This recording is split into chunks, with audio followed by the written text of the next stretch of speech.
कामात हलगर्जीपणा केल्यानं कचरा उचलणाऱ्या कंत्राटदारावरती केडीएमसीनं कारवाई केली आहे। केडीएमसीकडनं कचरा उचलणाऱ्या कंत्राटदाराच्या विरोधात मोठी कारवाई करण्यात आली आहे। 3 प्रभागात कचरा उचलण्यात हलगर्जीपणा केल्याप्रकरणी कंत्राटदाराचं कंत्राट रद्द करण्यात आले।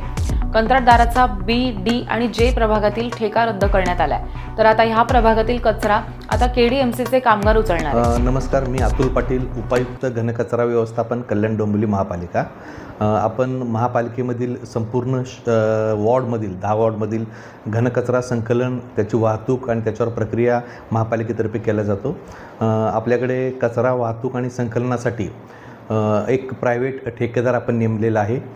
बी, डी, जे हे जे 3 वॉर्ड आहेत, तर त्याच्याकडं ह्या 3 वॉर्ड हे प्रायव्हेट ठेकेदारकडून आपण त्याचं संकलन केलं जात होतं आणि उरलेल्या 7 वॉर्डमध्ये महापालिकेच्या गाड्याकडून आपण संकलन कचऱ्याचं करतो आहे। आपण कचरा संकलनासाठी एक डी टू जे वॉर्डसाठी या 7 वॉर्डसाठी नवीन एजन्सी नियुक्त केलेली आहे। त्यांचा सर्वे चालू आहे आणि त्या सर्वेनंतर या संपूर्ण 7 वॉर्डमध्ये या नवीन एजन्सीमार्फत कचरा संकलन केलेलं आहे। आता ह्या बी, डी आणि जे हा वॉर्ड होता, ह्याच्यामध्ये जुनी R&B कंपनीकडून संकलन करत होतो, परंतु त्यांच्या गाड्या खूप जुन्या झाल्यात, सारखा त्याचा गाड्याचा प्रॉब्लेम येत असतात। गाड्या नादुरुस्त असल्यामुळे या सर्व कारणामुळे कचरा संकलन गेले काही दिवस व्यवस्थित होत नव्हतं। तसं आमच्या लक्षात आल्यानंतर आम्ही त्यांना नोटीस दिलेल्या आहेत आणि नोटिसीनंतरही कामात सुधारणा होत नसल्यामुळे 1 जानेवारीपासून आपण त्यांचा तो ठेका बंद केलेला आहे आणि सदर यंत्रणा ही आपण महापालिकेकडे वर्ग केलेली आहे आणि महापालिकेकडून आपण दुपार सत्रात या बी, डी आणि जे वॉर्डचं कचरा संकलन आपण सुरू केलेलं आहे। मी नागरिकांना आवाहन करतो आहे की थोडंसं गाड्यांची वेळ मागे पुढे होण्याची शक्यता आहे, पण आम्ही 100% आपला कचरा दुपार सत्रात उचलणार आहोत। सकाळ सत्रात महापालिकेकडे एवढ्या गाड्या उपलब्ध नसल्यामुळे आपण सकाळ सत्रात उचलू शकत नाही, परंतु आपण दुपार सत्रात जनरली 2 ते रात्री 10 वाजेपर्यंत आपण कचरा संकलन संपूर्ण बी, डी, जे वॉर्डमधून करणार आहोत।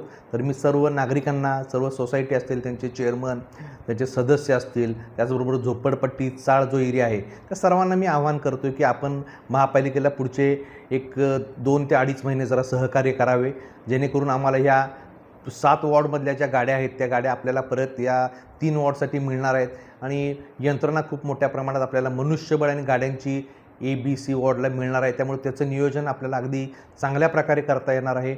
मनुष्यबळ ही वाढवून मिळणार आहे, गाड्याही चांगल्या मिळतील आपल्याला, जेणेकरून ही कचरा संकलनाची जी प्रक्रिया आहे ती अगदी चांगली सुटसुटीतपणे आपल्याला करता येणार आहे। त्याच्यामध्ये आपण ज्या काही हॉटेल्स असतील त्याच्याकडून वेगळे संकलनासाठी व्यवस्था करणार आहे। नारळ असतील, कोकोनट किंवा त्याच्यासाठी एक स्वतंत्र यंत्रणा आपण देतो आहे। डेड ॲनिमल असतील त्याच संकलन करण्यासाठी ही एक वेगळी यंत्रणा देतो आहे। त्यामुळे आपण एकदम चांगल्या प्रकारे ABC वॉर्डचं आपण नियोजन करणार आहोत।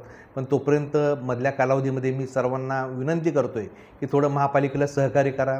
कोणत्याही परिस्थितीत सोसायटीचा असेल कचरा तो आपल्या डस्टबिनमध्ये ठेवून महापालिकेच्या घंटागाड्यामध्ये द्यावे। या 3 वॉर्डमध्ये आम्ही दुपार सत्रात यंत्रणा सुरू केलेली आहे।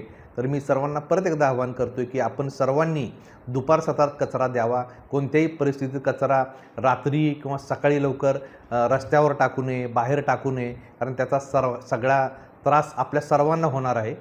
त्यामुळं महापालिकेला आपण सर्वांनी कृपया सहकार्य करावे। धन्यवाद।